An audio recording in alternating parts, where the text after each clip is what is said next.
Hey everyone, Austin here again, doing my second Patreon Q&A session.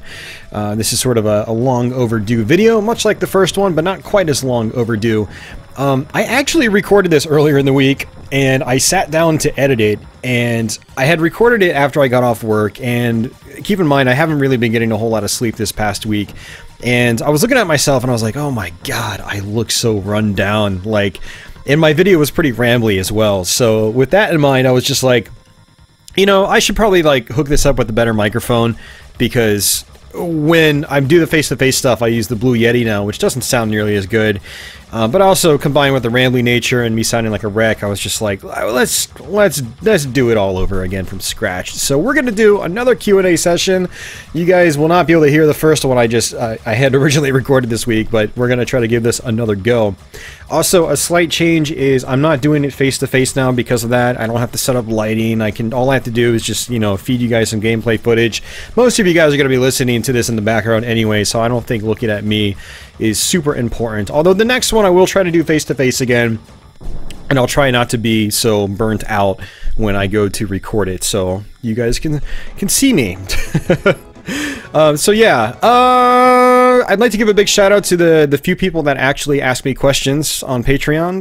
So I want to give a big shout out to Talis Barros, Darkmuse64, Sharner Smith, Timu Asakainen, Jose Pena, Zythan, aka Andrew McNeil, Jeroen Becker, aka Stray Fox, and last but not least, Ronnie Webster.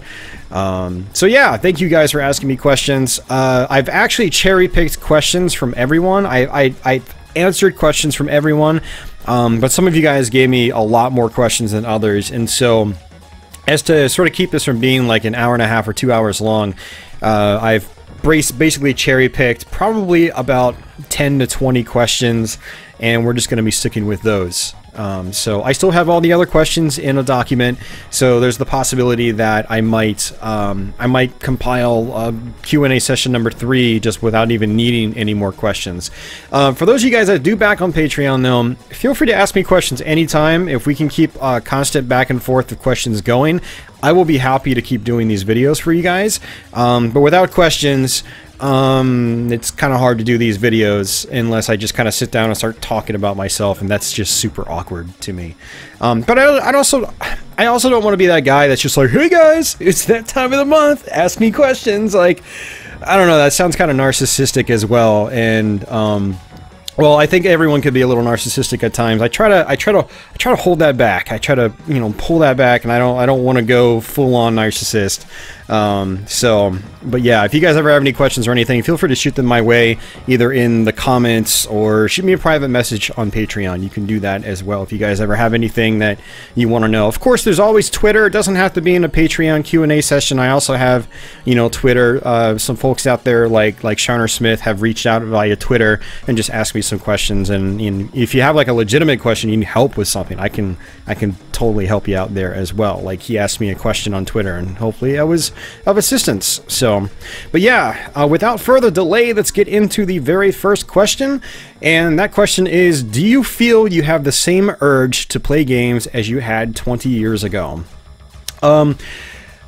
No, what's kind of nice about doing this, by the way, is that because I already answered all these questions, I kind of have answers in my head already. So it was kind of like a practice session, if you will. So hopefully this will flow a little bit better. But the answer to this, the short answer is no. I don't have the same urge to play games as I did 20 years ago. And I think that's because 20 years ago, I didn't have a hobby that required me to play games for said hobby.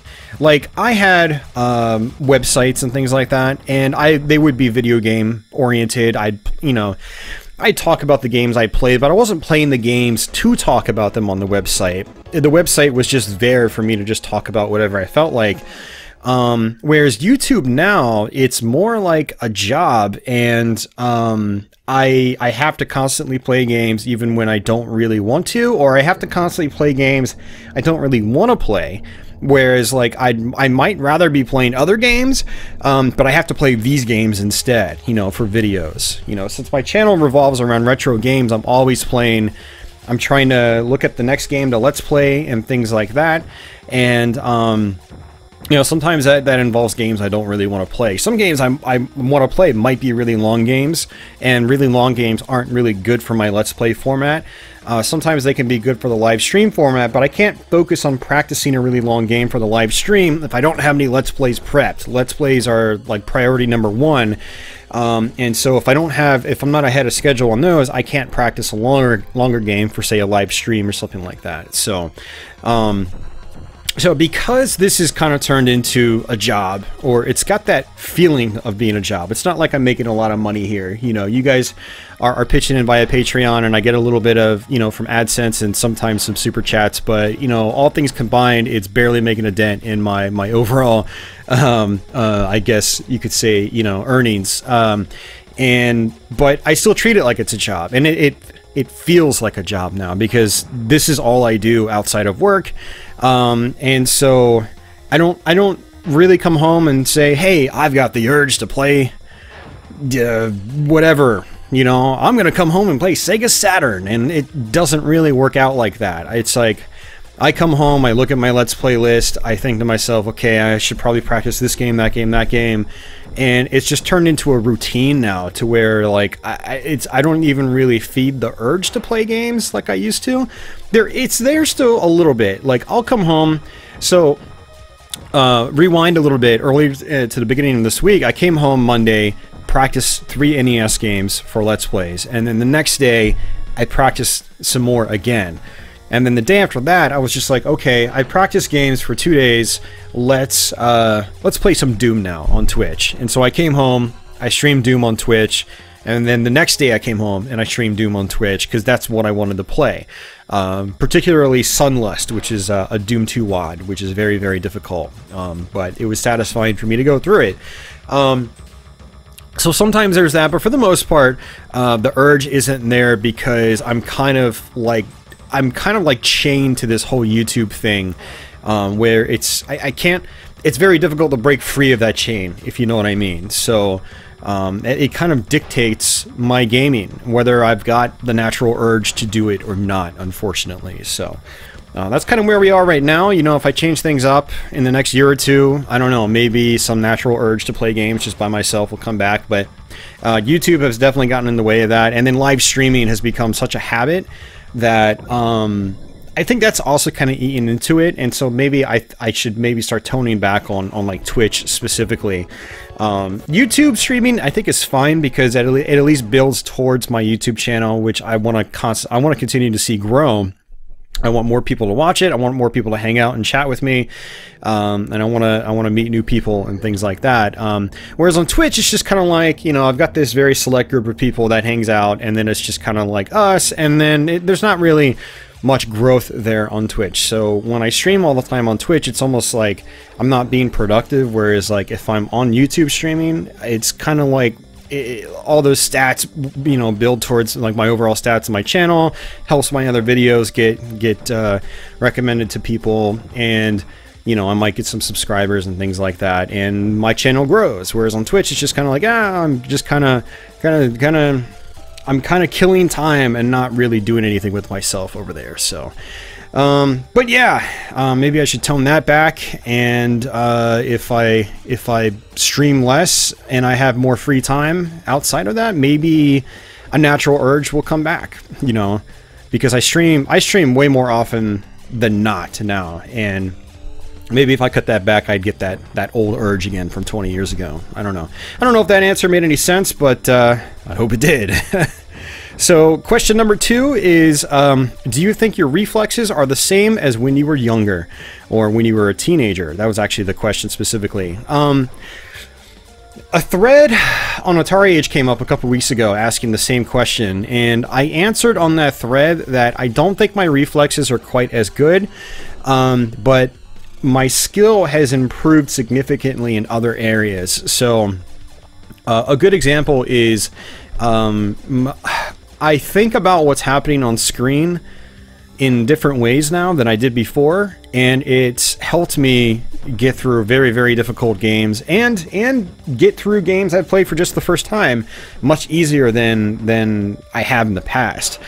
So my pattern recognition has gotten a lot better as well. So when I see patterns on screen, I just naturally it's like a switch, you know, flips in my head, and I just get through these patterns. It's just so second nature for me now that you know, despite my reflexes maybe not being as fast as they used to be, especially if I play like a competitive first-person shooter, well, I could still play, you know, a mean game of like Quake or Doom in single player.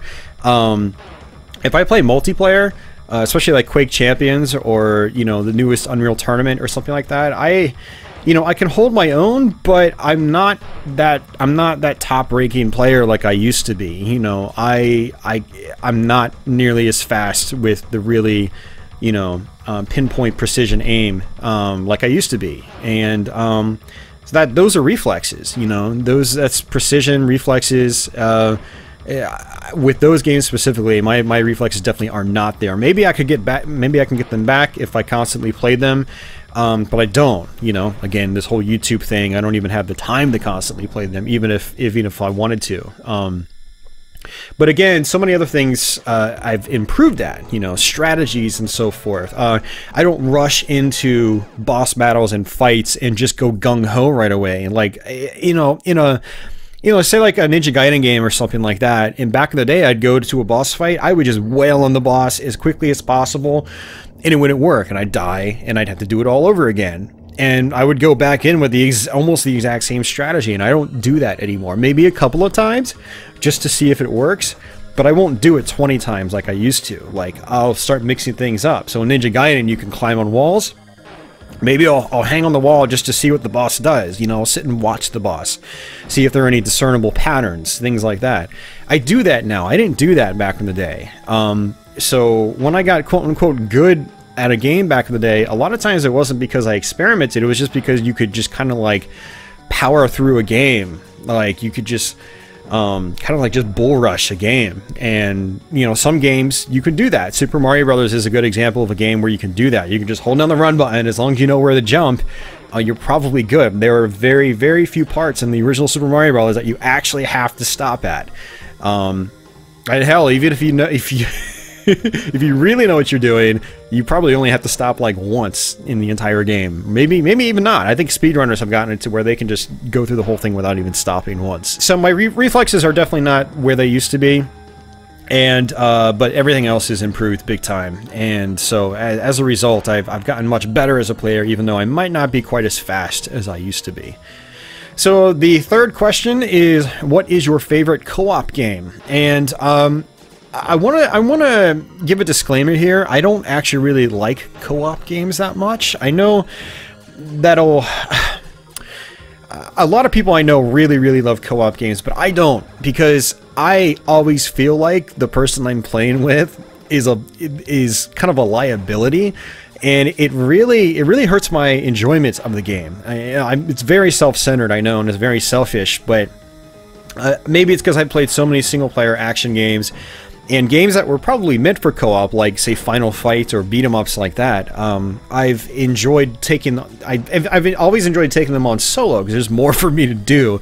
So it's more engaging for me. You know, it kind of gets the brain juices flowing better. And but so generally, I actually like to play by myself unless I'm playing with someone that's of like an equal skill level, which doesn't happen very often. I don't have that many friends that come over and play games with me.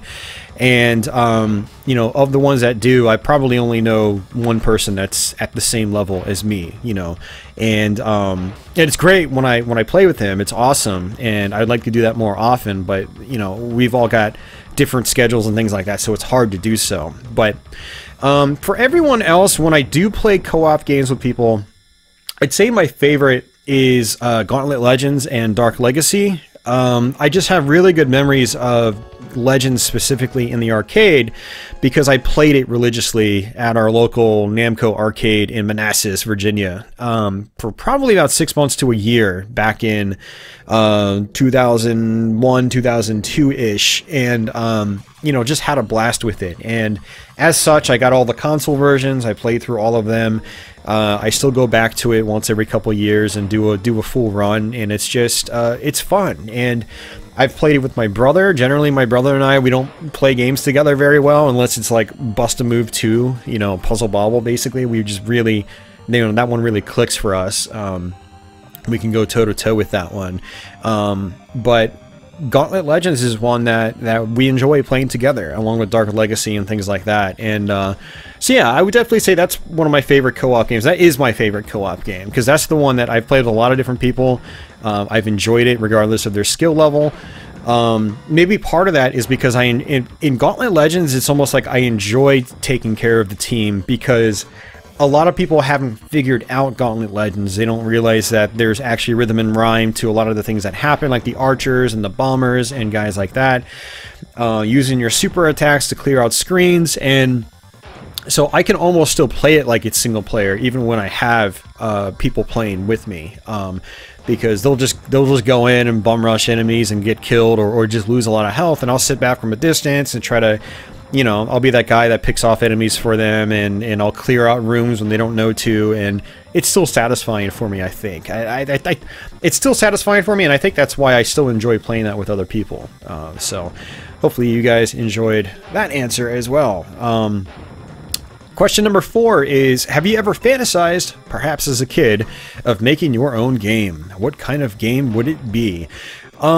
Yeah, no, as a kid, I definitely fantasized about making my own games. However, I don't think I fantasized about making like an original game or anything like that. One thing I would do is, in the NES days in particular, the very early Super Nintendo days, I was very obsessed with games like Mega Man and Castlevania, Super Castlevania 4 specifically. And what I would end up doing is, you know, back in the day, you know, Mom and Dad would be like, no, you can't play video games tonight. You need to sit in front of the TV or go draw or do something better with yourself.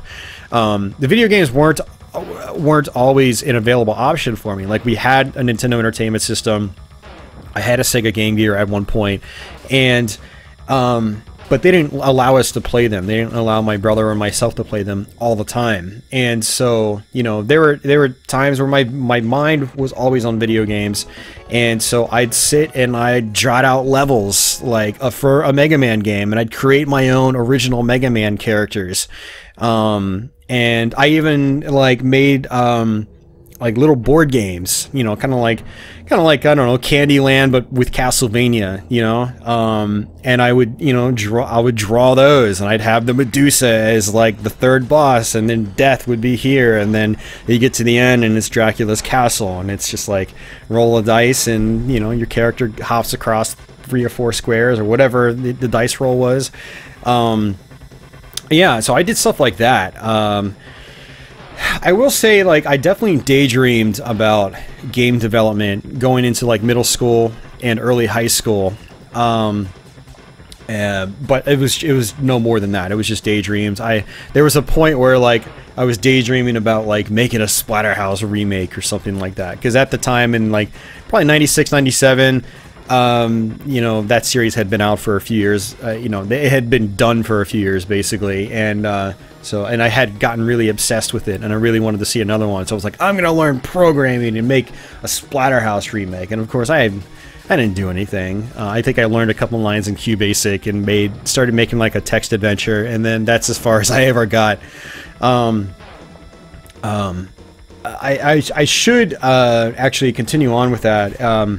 At the end of high school, I did want to pursue game development, but I've never been a very forward-thinking person. I've never had a lot of help when it comes to sort of educating me on how like the schooling system even works. My parents were pretty much no good for that, and people I knew weren't very good for it either. And so, despite my dad actually taking me to the local art institute in Arlington, Virginia, just outside Washington, D.C., they had a game development curriculum at the time. And before I graduated high school, we went to check it out and look into seeing what was necessary to get into it. which is kind of like in one ear, out the other. I just went to a community college, then dropped out, and then just went straight into like the real workforce, you know, doing retail. And it was one of the worst decisions I ever made. And I never went back to school. And thus the whole video game development thing just was kind of like, it was in my mind one moment and then out of it the next. And it's not like I didn't want to do it. I've never been, I don't want to say I haven't had the initiative, but I guess what initiative I did have was kind of put into like the wrong things. So like I thought, okay, if I go into retail, I'll be able to do really well and make money and stuff like that. And of course I didn't make money. I was making minimum wage for, you know, 5 or 6 years. It was really dumb, and I just wasted a lot of my life. And the video game dream just kind of like, you know, went away. I did do some other creative things when I was in high school, though. I did a lot of web design, and this has nothing to do with like making a game or anything like that. But I did get good at that, and that was also another option, and I should have done that with myself. Well, it's probably too late to go into game development now as a, you know, someone in my mid-30s with no experience. It is possible I could try to change careers and go back to school for web development or something like that. But yeah, that's neither here nor there, and that's kind of getting off topic. But yeah, that's my answer to that. So the next question is there a game in which you have put a substantial number of hours into, but you haven't been able to beat? And yes, a few games actually, but the one that always stands out is R-Type 2, the arcade game. Very, very difficult game. Lots of memorization, just like any other R-Type game, except I really feel like it requires more memorization than the others, and I just haven't been able to really sink the time into it to really fully memorize it.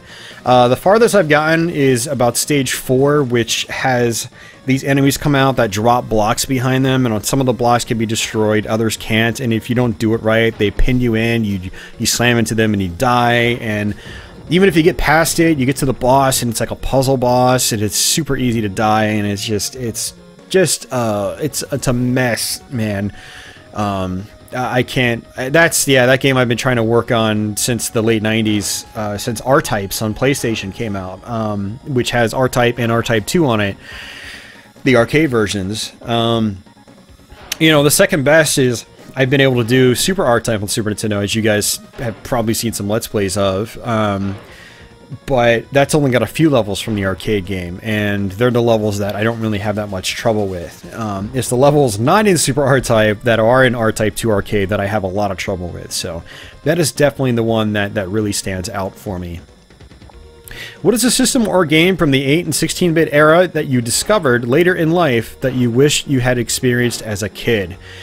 And, you know, I was going through a list of games the other day trying to answer this question, and it was actually really, really hard for me to find an appropriate answer. I know there are games out there that I played for the first time, I really loved, and I wish I had played it as a kid. And I honestly, for the love of God, I can't remember what they are. Like, there are true great answers. I just fell in love with the game, wish I had really played through it as a kid. But I ended up going through my Let's Play list and pulling out a couple of games that I did play for Let's Plays just recently, and I did really enjoy them. Didn't play them as a kid, so I'm just going to use those. So the first one is probably Mega Man X2 on Super Nintendo. I did play through it in probably 2010, 2011-ish. For the first time, didn't really resonate with me, but going through it again a few months back for my YouTube channel, it clicked, and I really, really enjoyed it, and I wish I had played that as a kid.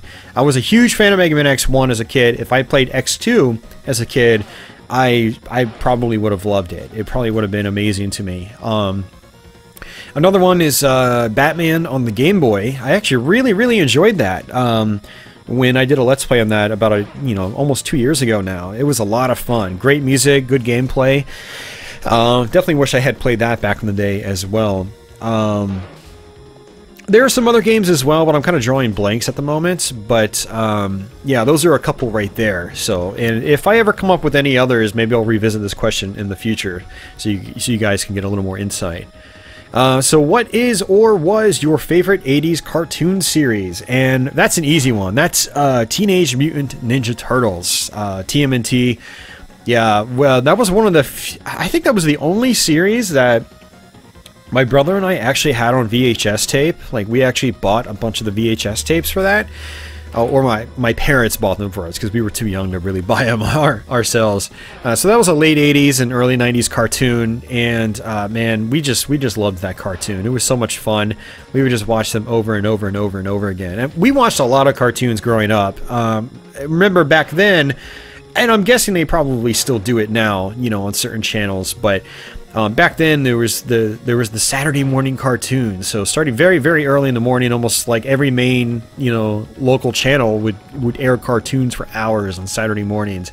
And so we watched a lot of cartoons, and then in the early to mid 90s, Cartoon Network became a thing, and so you had cartoons like, you know, 24/7 basically. And yeah, the ones from the late 80s and early 90s were some of the ones that resonated with us the most. And yeah, Teenage Mutant Ninja Turtles was the biggest one. After that, I did watch... I was on a Ghostbusters binge for a long time in the late 80s as a very young kid. I really loved Ghostbusters, so, you know, the Ghostbusters cartoon was great. Also, the Super Mario Brothers cartoons. Not just the Super Mario Brothers Super Show, which was kind of a mix of live action and cartoon. That had the whole Captain N team, which was great. We loved those cartoons. But there was also the actual Super Mario Brothers show that came after. It was like the series that came like when Mario 3 and like Mario World were actually out. Really loved that as well, obviously. And then after that, probably actually the Sonic the Hedgehog TV show, the one that aired during the afternoons. It was the one with like really janky like artwork and animation. It was so stupid, but we just ended up watching it all the time anyway. And so yeah, those are some of my favorites, but TMNT was definitely my absolute favorite cartoon from back then. So the next question is, what are your thoughts on open world gaming? Can a game have too much freedom, too many options, and too many things to do? Is more always more, or can less be more? With open world gaming, what I found is that it's almost like the more, the better. You know, if an open world game has too little, almost like what's the point of it? Maybe I should have played like a more direct linear experience, or something that was more deliberate in its approach. Open world games are... I haven't played that many. I'm not a super expert at them, but I have played 4. So I've played... well, actually, I've played more than 4, but I've really sunk time into about 3 or 4. So Zelda Breath of the Wild was one I've clocked probably 150 hours into. Sunset Overdrive on Xbox One, that's about 50 or 60 hours I clocked into. Xenoblade Chronicles X on the Wii U, I think I clocked about 30 hours into that. I know that's not much for that type of game, but that's a lot for me. And then Xenoblade Chronicles, the original on the Wii, which isn't an open world game, but it has open world elements. It's got many of the exact same elements that I'll go into in just a minute. And then, of course, I dabbled a little bit with like the, Elder Scrolls 3 Morrowind and a little bit of Oblivion and stuff like that. So haven't sunk much time into those, but, you know, I get what they were about. And the thing about open world gaming is that you look at one on paper and you're like, oh my god, that is way too much to do. Like, what? Who would ever want to play this? Like, I jump into a world, get lost, not know where to go, and I'd throw my hands up and my controller would fly across the room or something, and I'd give up. But when I start playing them, I'm like, there's this... When I start playing them, I just really get sucked into the worlds. And that's one of the great things about open world gaming, is just getting sucked into the world. With Zelda, it was climbing on everything you see, trying to get to the tops of, mountain summits, and but not quite having the stamina to do it. And so you want to keep trying, you keep trying new things. Maybe you get to the tops of some of the mountains, maybe you don't. Maybe you try again even when you fail, and there's this awesome feeling of just like traversing the world. And that's actually a very narrow example with Zelda, just climbing and stuff like that. But it's like, it's saying, oh, look, there's something over there. I want to go see that. I want to go see what's over there.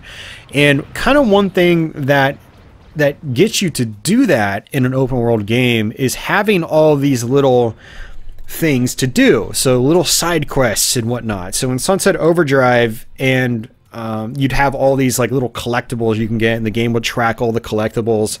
So as you're going to this destination that you see, you also see out of the corner of your eye, like, oh, there's an item I need to get. So you go and you get it, and you're slowly working your way towards your destination. And as you keep going, oh, there's another item. Let me go over here.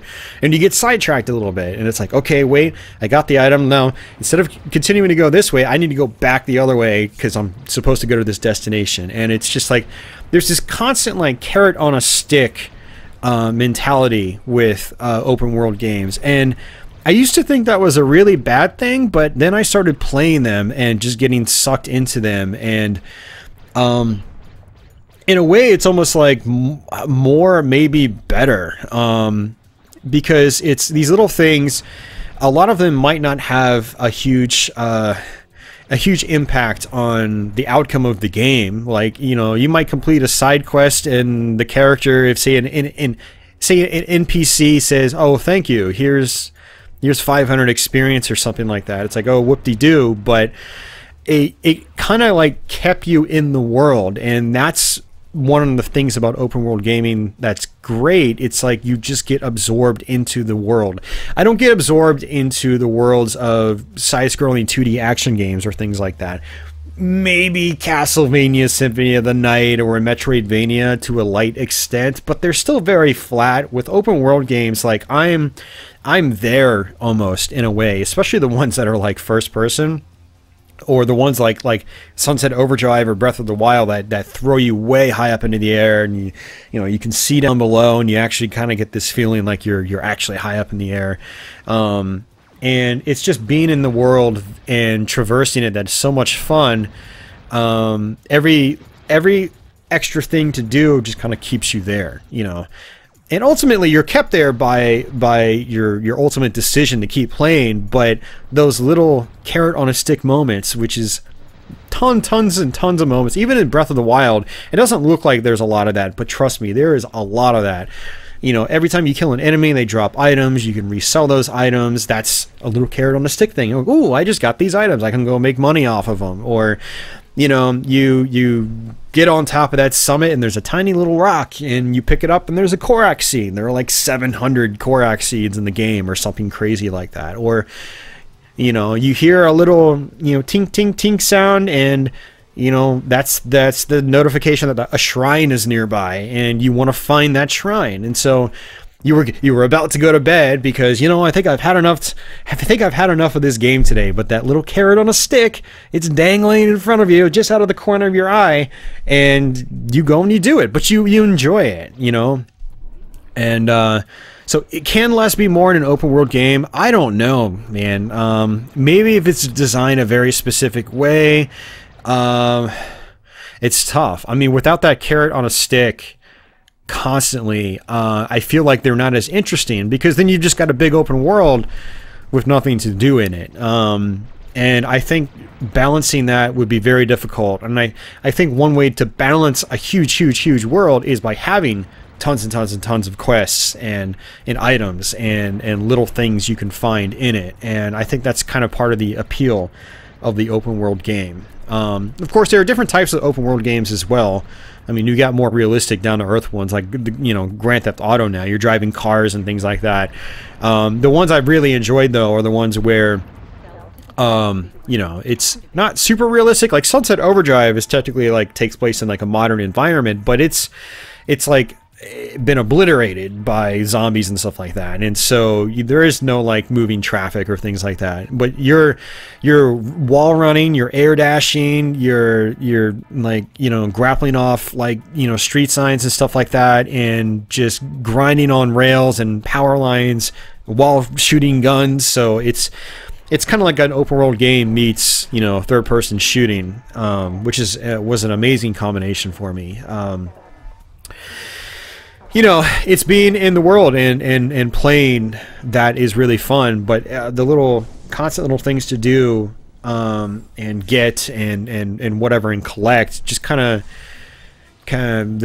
keep you there and keep you wanting to play, and they keep you wanting to see what else there is. Like, if I'm constantly finding these little things, maybe there's something really cool that's also like, you know, buried deep here, and when I find it, it'll be really awesome. And there are a lot of moments like that in open world games that are really awesome. Like when you find like an island out of the middle of nowhere, or in the middle of nowhere, and like you never thought you'd find something like this, but you get there and there's like a huge mega boss enemy, and it's like a you know, an in-game character that you're not really supposed to fight. Like stuff like that is really awesome to come across.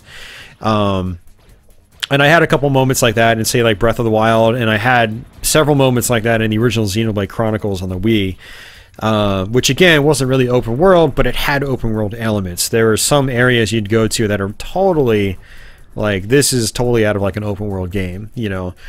But yeah, hopefully that answered the question. So next one is, have you ever played ROM hacks or bootlegged games? Also, would you consider recording Let's Plays about them?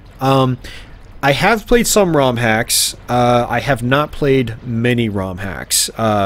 You know, there's a couple that are just like, you know, I guess it is technically a ROM hack, but it's not. ROM hacks to me are almost like, you know, original material made out of like existing material, not like putting an afro on Super Mario or Mega Man or something like that, which those do exist. So the ones I have played are some of the Castlevania ones. Castlevania Blood Moon is one, and then Chorus of Mystery, I think, is another. And I need to go back through those and finish them, because I would like to do Let's Plays on them, because they are well-known ROM hacks.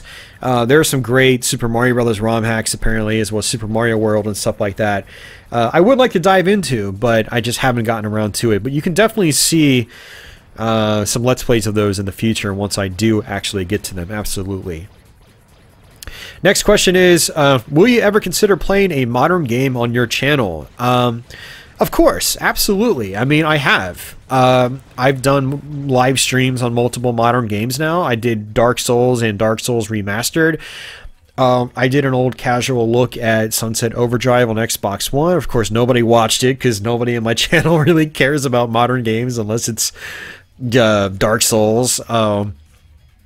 Which is why I'm kind of scared of doing a Sunset Overdrive stream, because I don't think anyone's going to watch it. So it's like, I'd rather do a stream of something people will watch than do a stream of something no one's going to watch. But there is the, well, it's me, I do want to play this, so maybe I'll just take one for the team. But yeah, no, I would like to do more modern games. The problem with modern games is that they're too time consuming. I can sit down, play for 3 hours, and practice an NES game and get really good at it, and then do a Let's Play on it. I can't do that with a modern game unless it's like a modern retro game like Bloodstained Curse of the Moon. I was able to beat that in like an hour and a half after first playing it. Play that a few more times and I'm ready to do a Let's Play on it, basically. But with other modern games, I can't, you know. I mean, I've got a bunch of Xbox One games that I really want to play now, because now I have an Xbox One X and they look amazing on it, like Gears of War Ultimate. I'd love to play through Halo 5 again. Recore's got a definitive edition now that takes advantage of the X, so it's like almost 4K and better frame rates and stuff like that. Haven't had time to play it, and I've owned that game for like 2 years now, almost 3. So I just don't have the time for it, because I'm spending all my free time working towards you know, these Let's Plays on my YouTube channel. Or, you know, in between that, like kind of like I mentioned in the first question, is sometimes I will just chill out, knowing that I have practice for some YouTube stuff. I'll just chill out on Twitch and play like Doom or something. Doom's been a good, like, you know, after work kind of game, so I will do that. And so when I'm doing stuff like that, I'm not playing modern games, and so it's hard for me to cover modern games here. It's not that I don't want to cover modern games, it's just that they're very, very time consuming. especially if I get into like an open world game, you know, like, oh, like we were just talking about, you know. I would love to play Breath of the Wild on stream on YouTube, but I mean, I'll have to do like 15, 10-hour streams. That's an exaggeration. I could probably beat the game in like 5, 10-hour streams, I'm guessing, if I get good at it, but that's dumb. Yeah, I can't do that. So, but yeah. Into the next question, which game have you not yet played but would like to play? And there are a bunch of games like that I'd like to play that I haven't yet played. Trying to think off the top of my head. I'm going to name a couple of modern games, actually, because a lot of the old school stuff I have played either through like emulation, or I've done flashcards, or I've owned them. Even though I haven't put much time into them, I have owned them. So for modern games, I do want to play through Bloodborne. You know, I have that on PS4 now. I just haven't played it yet because, again, the whole time thing. On Xbox One, there's Ori and the Blind Forest. Really beautiful looking 2D sort of Metroidvania kind of game. Non-linear action-adventure game. And I've owned it for a couple years now. Still haven't been able to put the time into it. It looks fantastic. So, you know, hopefully I can do that sometime as well. So, yeah, those are two games that I have not yet played, but I would definitely like to play for sure. All right, the next question is, do you consider yourself more of a hardware or software collector? With software prices continuing to soar on many systems, do you still value owning the original cartridges or discs, or do you just care about playing on original hardware by whatever means you can, aka burn CDs, flash carts, stuff like that? I would definitely consider myself a more of a hardware collector these days. Games have gotten me into a lot of trouble. Buying too many games, spending too much money on them, not putting enough money elsewhere to live comfortably. You know, either money in savings, or, you know, putting money towards bills or things like that, or racking up bills for games. You know, multiple times over the course of my life, games have been very, very bad for me. But there's also the side of me, not the side of me, but there's also the side that I've lived, that I've owned a lot of the stuff that I think I've really ever wanted to own, gaming-wise, like actual games-wise. And so it's like, nowadays it's very easy for me to just go flashcards and just play my games off the flashcards. And I still love playing original hardware. I'm not against emulation or anything like that, and if I ever had to sell everything, you know, off my back or whatever, and I still had a computer, I would survive, because I could still emulate, and the games are always there via emulation as like a last resort for me. So yeah, I've got nothing against something like emulation, but I still prefer playing on original hardware on a television or through an upscaler on an HD TV, and with the original controller, with the original quirks, the load times, all that stuff. It's just the most natural for me, especially when playing on a CRT. I get zero input lag. That's a big part of it for me as well. Zero sound issues, zero screen issues. You know, it's just the real deal. And so I don't really buy games very often these days. I do buy games that, say, have very specific sentimental value. So like for me, I'm trying to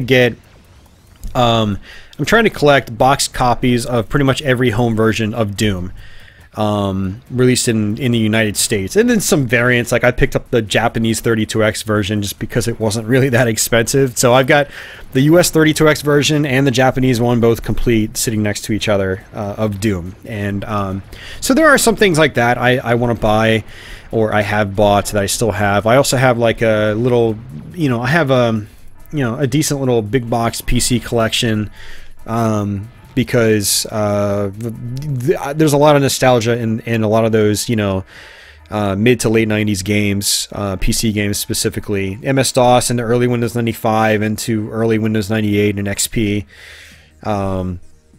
So yeah, I do still buy stuff like that, and there are some games that don't work on some of my flashcards. So like, I can't play Virtua Racing on Genesis on my EverDrive X3. I can't play Super FX games or Mega Man X2 or 3 on my Super EverDrive version 2 back from 2011 or 2012 or whatever. So I have those games. I have the physical copies of those games that can't be played on the flash carts, but everything else is either flash carts. For systems that can do CDRs, I do CDRs now, and I might have a couple of games that just mean a lot to me. So like on Sega CD, I have a box copy of Batman Returns because it's one of my favorite games in the system. I'm trying to think of some other examples there. So like on Saturn, I have, you know, I don't really need it, but I have a complete copy of Virtua Cop because it's one of my favorite games, and it's the US version, you know, so it's a long box and it's really minty. And I have a complete copy of Scorcher, you know, one of my favorite racing games from the 90s. I have a complete copy of F-Zero X on N64. It's the Japanese version because it costs less, but it is complete nonetheless, and it's one of my favorite racing games of all time. So there are some things like that that I do still have.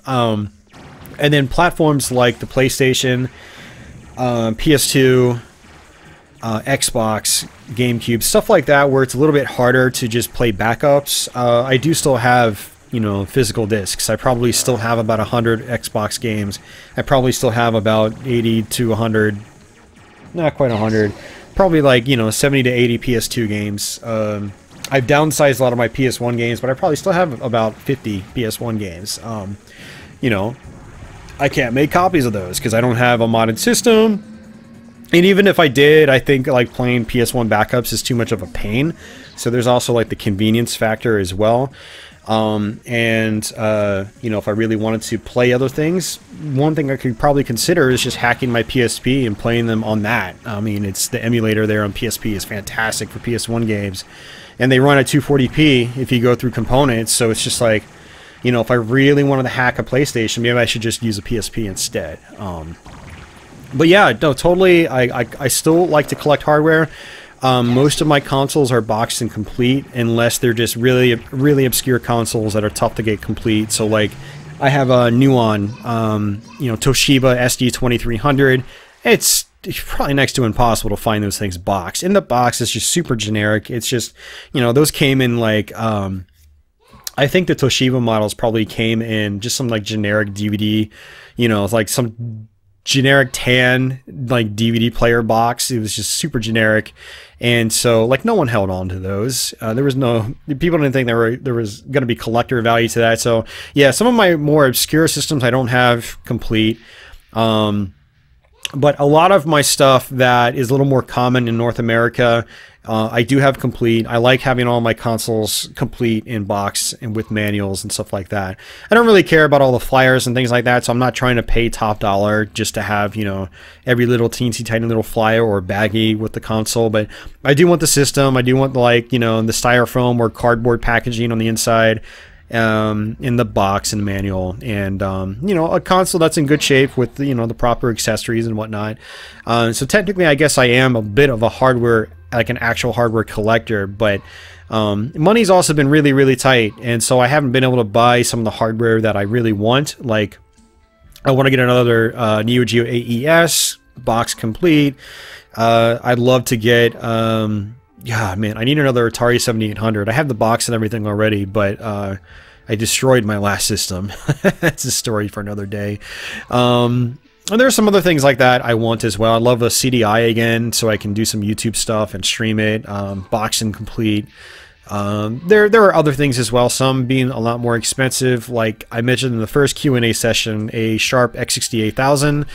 But yeah, none of that's going to happen anytime soon. But I do technically still collect hardware, and the great thing about flash carts is that, you know, combined with that hardware, I still get almost the same experience. Like, people say, and even some popular YouTube channels say, that it's very difficult to appreciate games when they're on a flash cart. When you have games, any game you want at your disposal, it's difficult to appreciate it. And I actually disagree with that. I used to go by that mentality, and it was just a matter of me saying, don't switch games, play the game that you've got loaded up and enjoy it.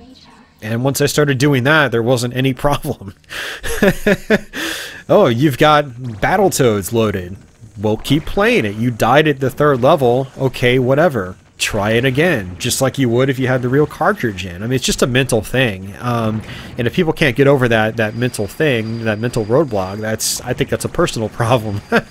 I mean, if you really want to just get up, you know, take that game back to a shelf, pull out another game, and take it out of the box, and whatever, if you want to spend that time doing that, and then by all means, it's your prerogative. But having flashcards is fantastic, and flashcards has been very fantastic, especially fantastic for YouTube and Twitch, because without flashcards, there's no way in hell I would have been able to cover even half the content that I've covered on this channel, because so much of it has just gone up in price so much that it's cost prohibitive for me to buy it.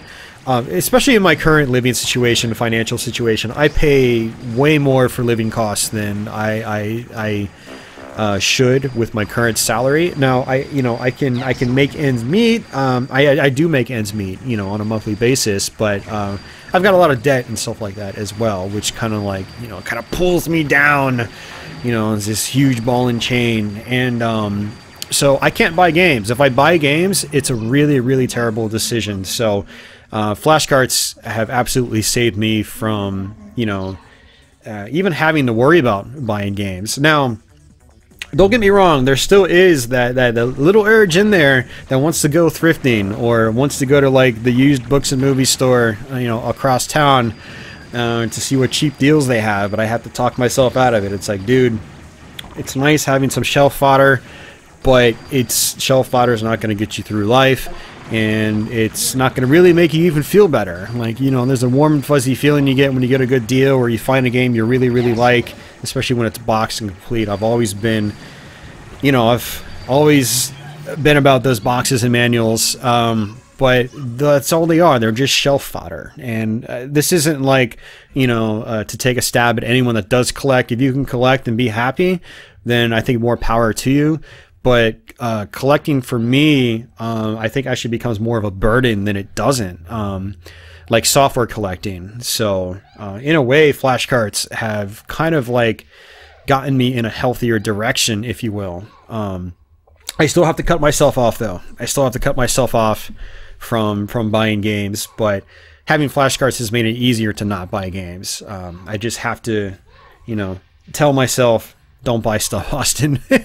Unless it's something you really, really need for the stream, and you haven't bought anything in a while, okay, maybe that's fine. But I go hog wild with this stuff, man. Like, once I start buying, I'll buy one game on eBay, that'll lead to another game. Oh, I'll just buy this other $7 game or $8 game or another $10 game on top of that, and before I know it, it's $50, $60, $70, $80, $100 I just spent, and it's $100 that I really needed to put towards something else. And so, you know, that ball and chain that consists of everything else that I should be putting money towards just pulls tighter and tighter and tighter, you know, because I could be very irresponsible with buying games. But again, staying strictly a hardware collector, using flashcards and backups and stuff like that, kind of helps keep me in the right direction. So that actually kind of went on a tangent, probably in a direction nobody wanted to hear, but hopefully you guys still found it interesting. So let's go ahead and get on to the next question. Next question is, what was your timeline of consoles growing up through the 80s and 90s? For example, which systems did you have? When did you get them? And why? Okay. I actually, you know, over the years, I still have a really good visual image of just sort of my console timeline. And when I was born in 1982, my parents had an Atari 2600 or an Atari VCS. So I was basically, you know, I was born and that was my first system. It was the first system I had for the first 5 or 6 years of my life. And it was great. I mean, I played it very, very early on. My parents have some pictures of me with a Pac-Man shirt and a joystick in my hands, like probably not even a year old. Well, probably a year old, but, you know. So, yeah, I mean, I played at a very, very young age. And then after that, probably 80, my birthday of 87 or 88, I don't remember which one it was. I would be 6 or 7 years old. I was 5 or 6 years old when when we got it. We got the Nintendo Entertainment System. So that was my second system. And we didn't get our third game console until '93, and that was the Super Nintendo. So we were with the NES for a long time. But in between that, I think '91 or '92, I got a Sega Game Gear. So that was actually Atari 2600, NES, and then Sega Game Gear.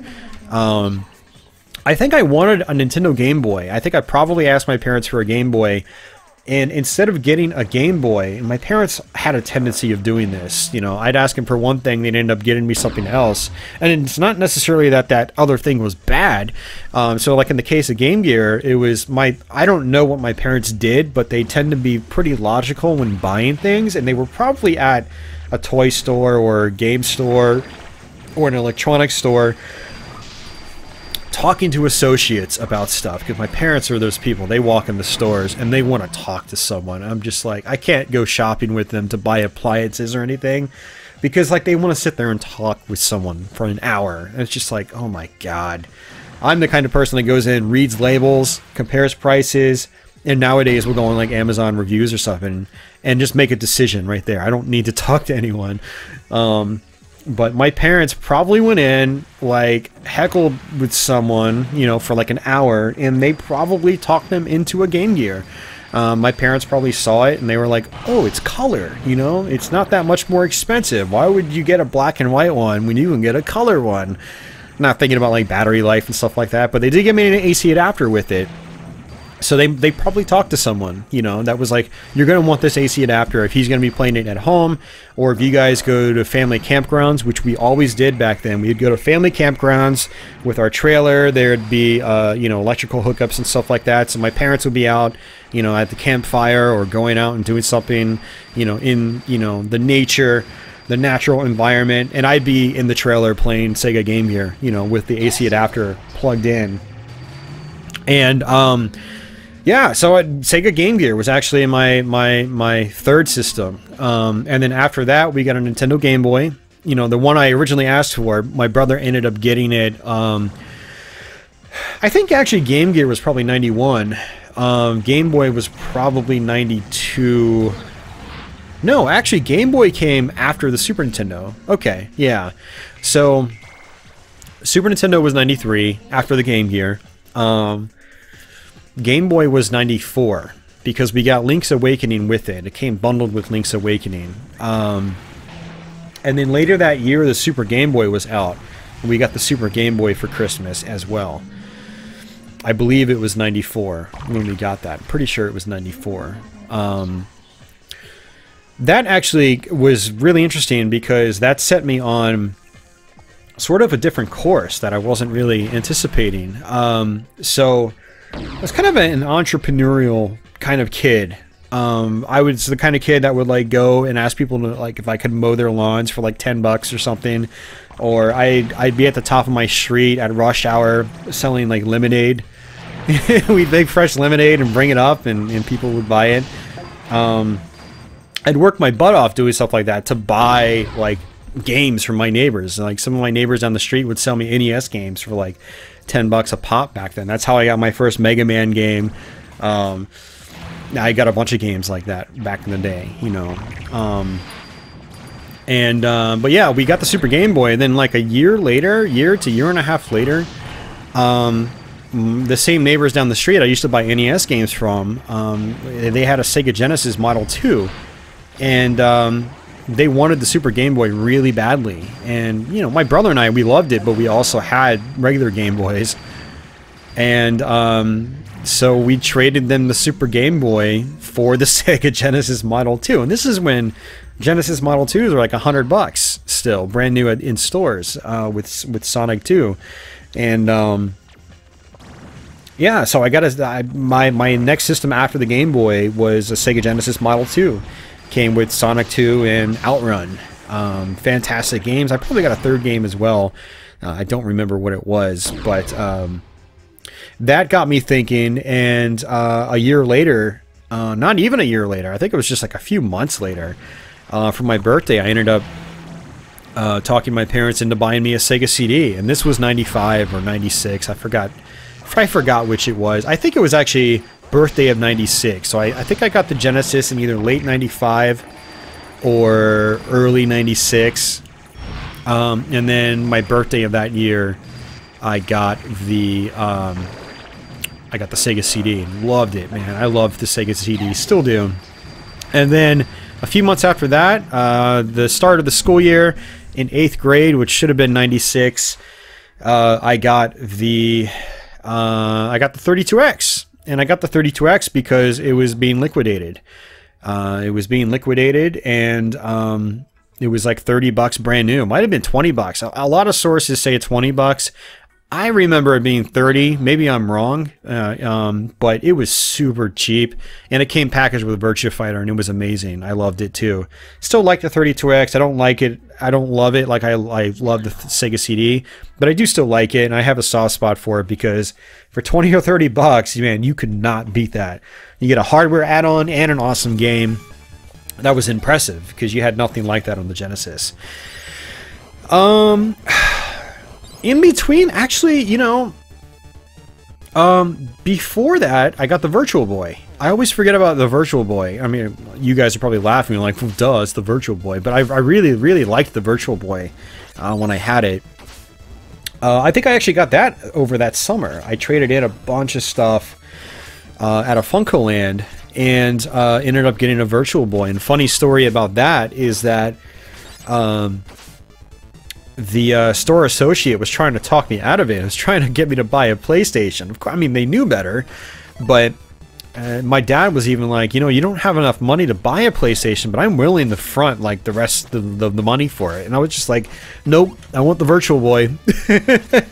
And this was when Virtual Boys were still like 150 bucks. Probably about 6 to 8 months later, they were being liquidated for about 30. But that in that time period, I loved it, man. I had most of the library, and I just loved that thing. It was great. I could play it in bed as well. I could put the goggles on and play it. My parents wouldn't know I was still up playing video games. I couldn't play a game on a TV because they'd see the light from the TV shining like through underneath the door. But with the Virtual Boy, I could lay back in bed and lay it down on me, and I'd be sucked into that world. I played so much Tellero Boxer and Wario Land and Red Alarm and Mario Tennis, Galactic Pinball. Oh, I loved it, man. V Tetris, it was so good. It was great. I'm glad I bought that. And but yeah, that came before the 32X. In summer 96, 32X was fall 96. Sega Saturn was spring of 97, so that was my next system, Sega Saturn. My brother, I believe, got a Nintendo 64 that next summer. He either got it in the summer of 97 or summer of 98. I don't remember. I want to say he got it in the summer of 97 because we had an N64 well before I had a PlayStation, and I got a PlayStation. I saved up the money and I bought it, you know, with my own money in the summer of 98. And then, you know, here rolls around 1999, $99.99. I had pre-ordered a Sega Dreamcast and, you know, paid for it in full before it came out. And that released on $99.99, and I got it, and it was amazing. So that was my next system after that. There were a whole bunch of other systems in between. So from, I'd say, the end of 7th grade, beginning of 8th grade, into the end of high school, or I'd say, let's say up to the Dreamcast. The Dreamcast, I was in 11th grade in September 1999. I got a bunch of different systems. I had started collecting. I reacquired the Atari 2600. My parents sold our original one at a yard sale. You know, in the early days after we got an NES, I was always disappointed in them for that. I was just like, why are you getting rid of this game console? It's so fun. Even though it's obviously old, but you know, the logic back then for parents, and a lot of parents did this, was just like, video games will melt your brain. You can't, you know, we can't have too many of these consoles in here, they're bad for you. And so parents would just get rid of them, and you know, you'd have like the current system on the market, and that's it, you know. So I started reacquiring consoles. I got really nostalgic about the Atari 2600, and this is where my gaming nostalgia really started to hit hard, was in the late 90s. You know, I was like, I want to play Atari again, because I had really fond memories of it. It was the first system I ever played. It was the first system we owned. And then that led to other things. I ended up getting a ColecoVision and an Intellivision. I got my first Atari Jaguar it was 97, summer of 97, when they were liquidating them for 30 bucks. So I got that. I got a 3DO around the same time, because those were being liquidated. I got worked up trades, you know, over the next 2 years or so, up to 2000, 2001, for a TurboGrafx, a Turbo Duo, a Neo Geo CD, a Neo Geo AES.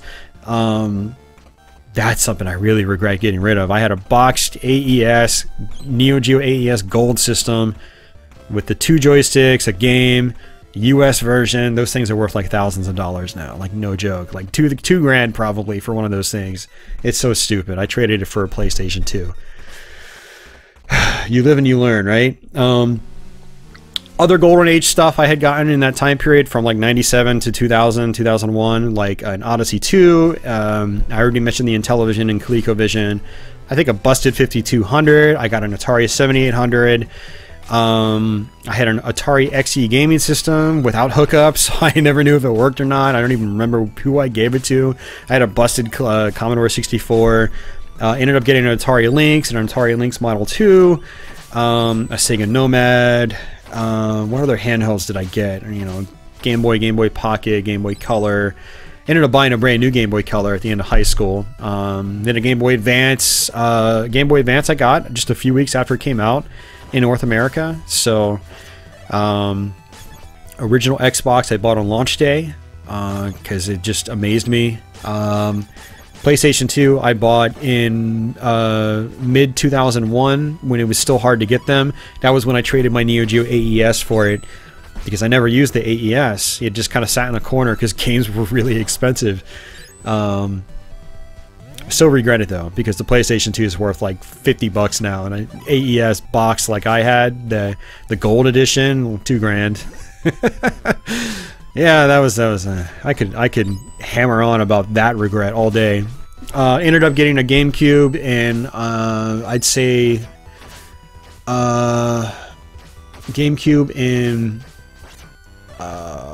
what was it? It was mid 2002. It was like fall 2002-ish. I think I got a GameCube.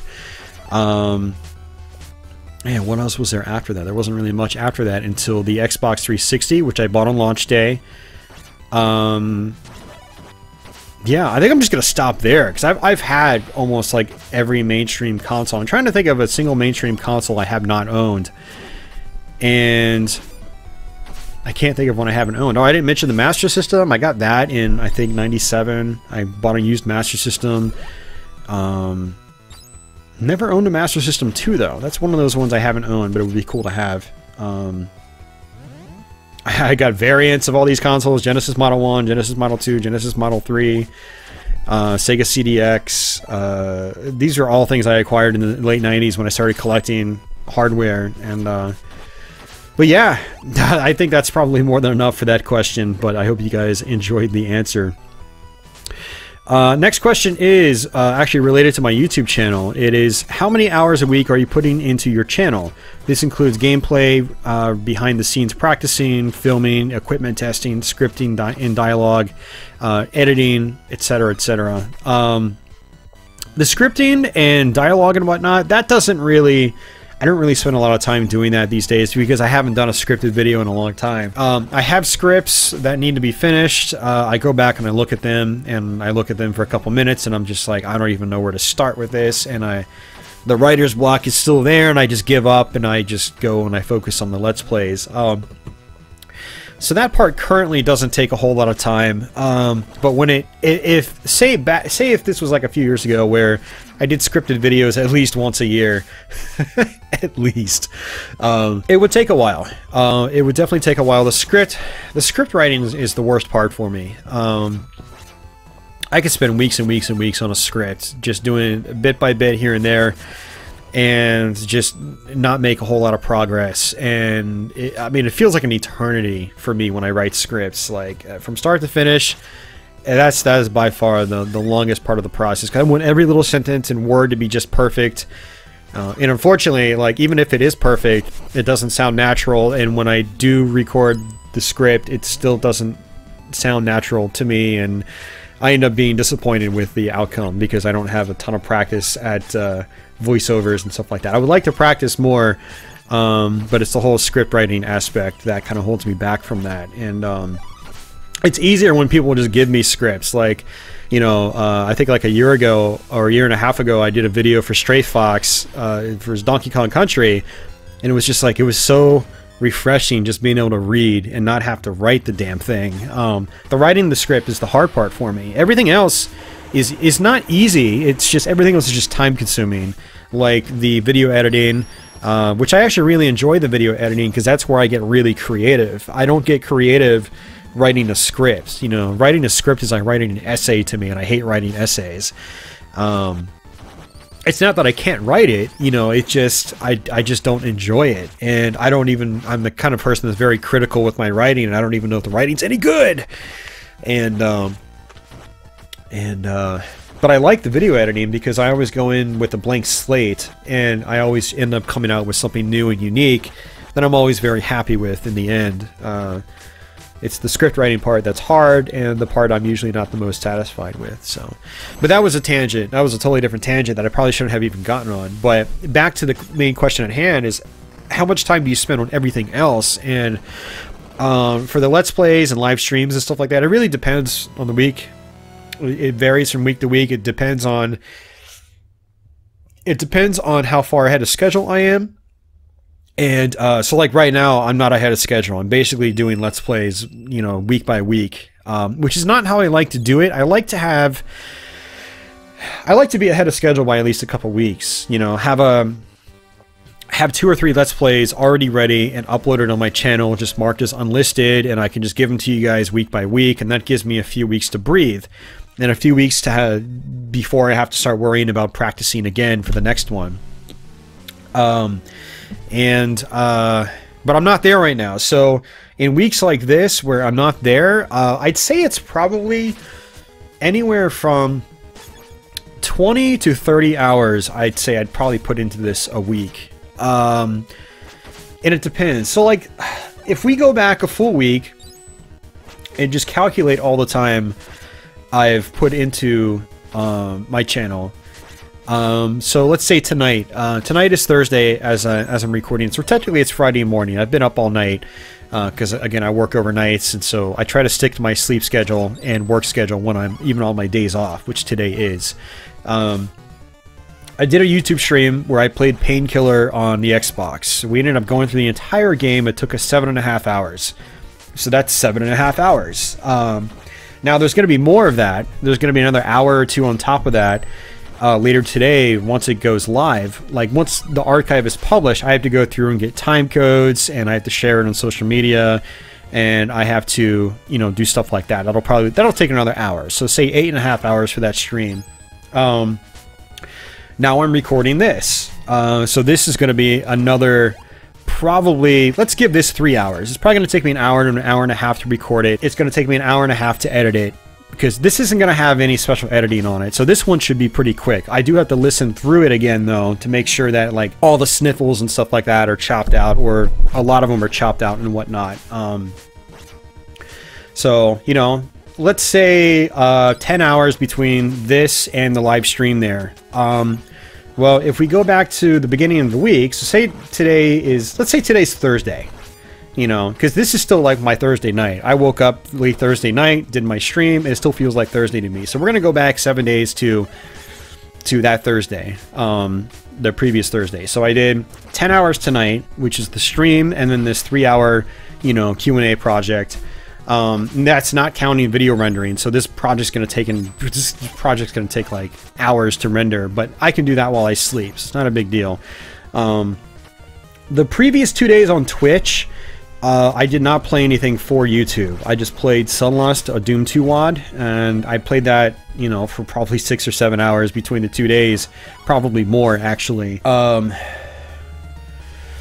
So that doesn't count, because unless I'm practicing something for YouTube, it doesn't count. I'm just killing time at that point. It's not going towards my YouTube channel.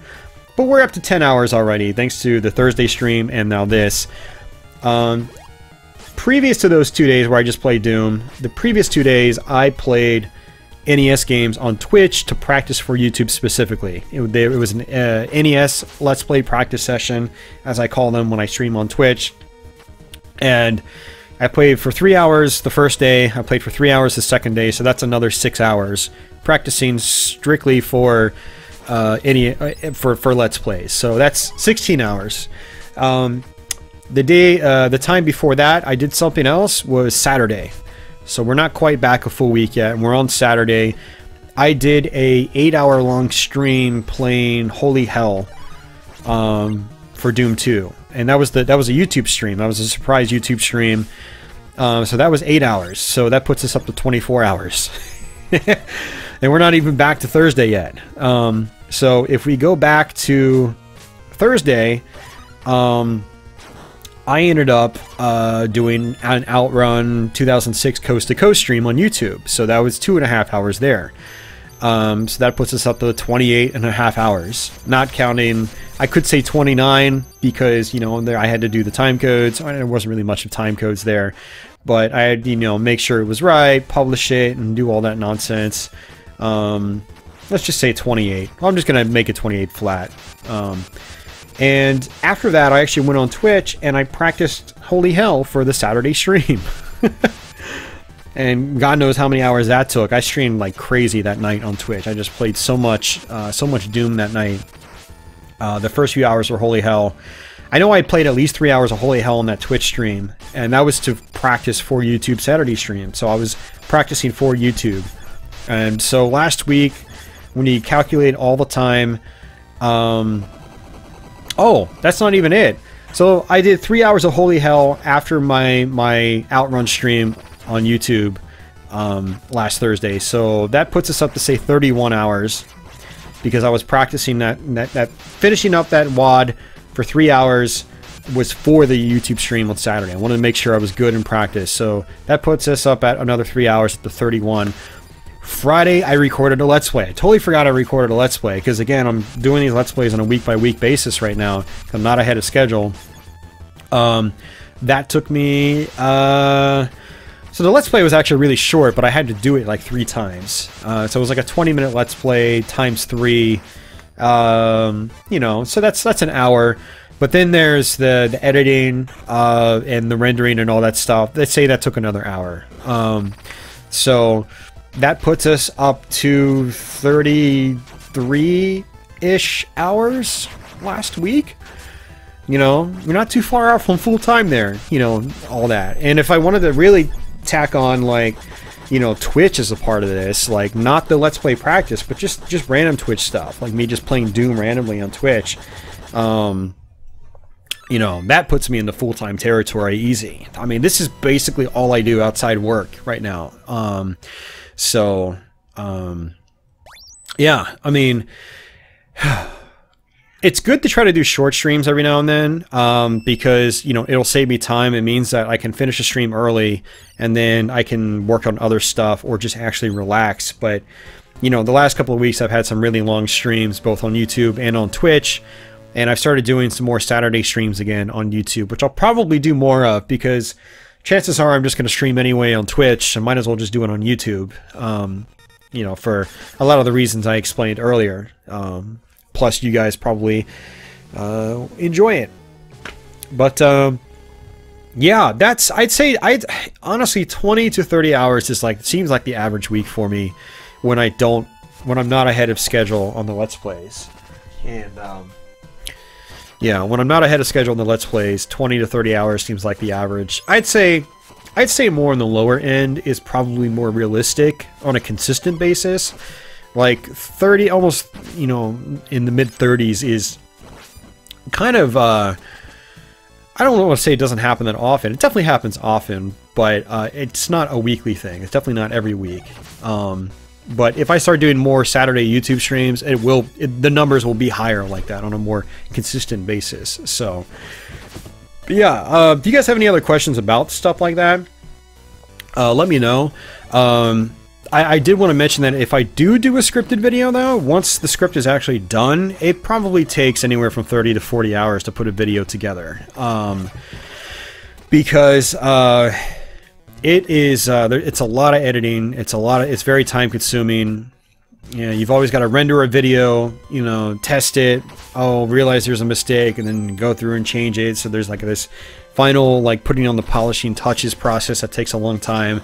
And then there is getting all the assets. And if you're doing a compilation video, like I plan on doing sometime soon, like my SNES Shmups video for Super Nintendo, I had to record footage for 19 different games and footage for other games that I might talk about in that video. Just the footage recording process just takes ages as well. So, especially if I want to be detailed with it. But I'm usually kind of lazy when I do my scripted videos, so I'm usually not that detailed. But yeah, hopefully that answers that question, you know, between my Let's Plays and the potential scripted videos if they ever do happen. So, there are a few folks out there that follow me on Patreon and YouTube that do scripted content all the time, so they probably know exactly what I'm talking about. You know, unless you've got kind of like a very simple format that's got like you know, cookie cutter transitions and stuff like that. You've got the same format every week. You know, it's a lot of it's drag and drop and whatnot. Scripted videos can take a lot of time and effort. For me, I don't have templates for my scripted videos. You'll notice that when you go through my scripted videos, they're all pretty different from one another. They all started with a blank slate.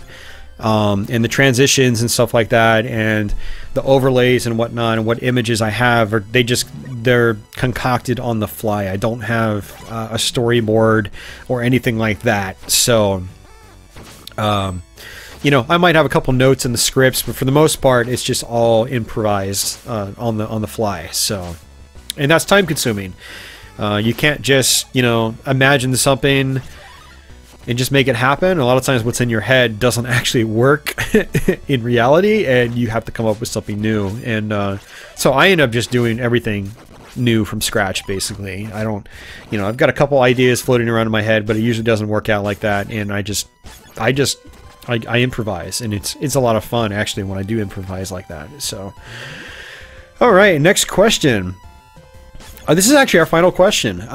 If John Carmack was an evil warlock who destroyed all of your games and told you that you had to play one of two games for the rest of your life, either Doom on 3DO or Quake on Sega Saturn, and you had to play them for the rest of your life, which one would you choose? I actually thought long and hard about this question, and I think I would actually pick 3DO Doom, as bad as that sounds. Probably because the music is at least still listenable, like, outside the game. Like, I love the Quake soundtrack, but it's not something I really want to listen to all the time. Whereas the Doom music, there's some, like, some tracks are obviously trying to get your energy up, but there are other tracks like Episode 1 Map 2 where it's just like very chill. I could just have it on in the background while I do things. Like, I don't get that from Quake. So as bad as 3DO Doom is, the soundtrack is awesome, and I could use that for other things.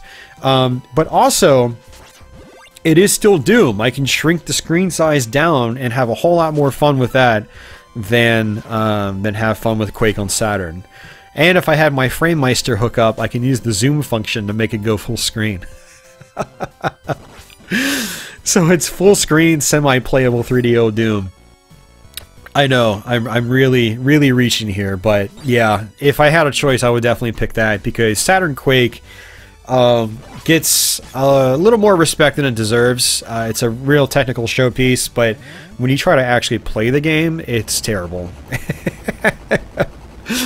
Bullets that don't even connect with enemies, and enemies that look like they're marionettes, you know, with invisible strings, and there's just a lot of stuff to it that is just terrible. And if you guys want to, know how I feel about it and see my reactions firsthand playing it on the hardest difficulty mode, I ran through the whole game on stream a few months ago, and I've got a stream archive for Quake on Saturn. We went through all 4 episodes, and I start cursing towards the end, and I try not to curse on my YouTube streams to just kind of to put it into perspective. So yeah.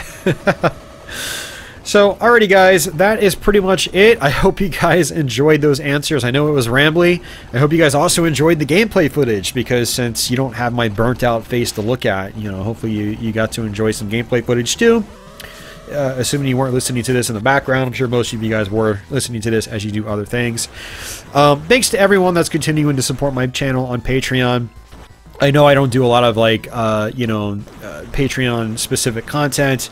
And I kind of have to put these question and answer sessions off just because I spend a lot of time on the other things.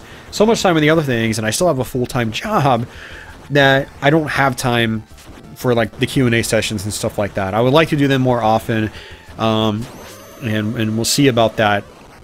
But I'm just, thank you guys for being patient. I truly appreciate it, and I'm grateful for your support as well. Thank you so much for continuing to support my channel, and just thank you. I'm terrible with thank yous, but thank you. So for everyone else, I hope you still enjoy the Q&A. Thank the patrons for it, because without their support, we would not have a Q&A session right here. But yeah, I can't think of anything else to talk about, so you know, as usual, we'll probably have ourselves a new Let's Play up this Sunday, live streams on Thursday, so feel free to check those out and stop by on a stream and hang out, and I guess until either one of those, take it easy.